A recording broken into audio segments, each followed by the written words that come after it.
चला तर मंडळी, काल आपण नागपंचमी विशेष गव्हाची खीर कशी बनवायची ते पाहिलं होतं। या खीरीसोबत कानोले खातात त्याची रेसिपी पाहूया।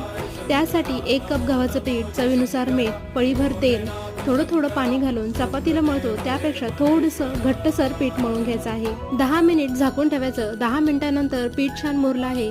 पीठ थोडंसं मळून घ्यायचं। पिठाचे छोटे छोटे गोळे करून घ्यायचे आहेत। पिठाचा गोळा घ्यायचा, सुकं पीठ लावून जमेल तितकी पातळ चपाती आपल्याला लाटून घ्यायची आहे। तूप घ्यायचं आहे, सगळ्या बाजूने तूप व्यवस्थित लावून घ्यायचं आणि चपातीची घडी करून घ्यायची आहे। पुन्हा एकदा थोडंसं तूप लावायचं आणि घडी करून घ्यायची आहे।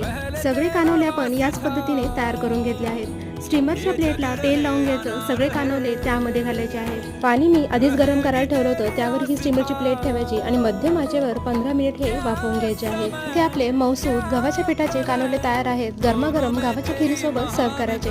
नक्की करून पहा, खूप छान लागतात।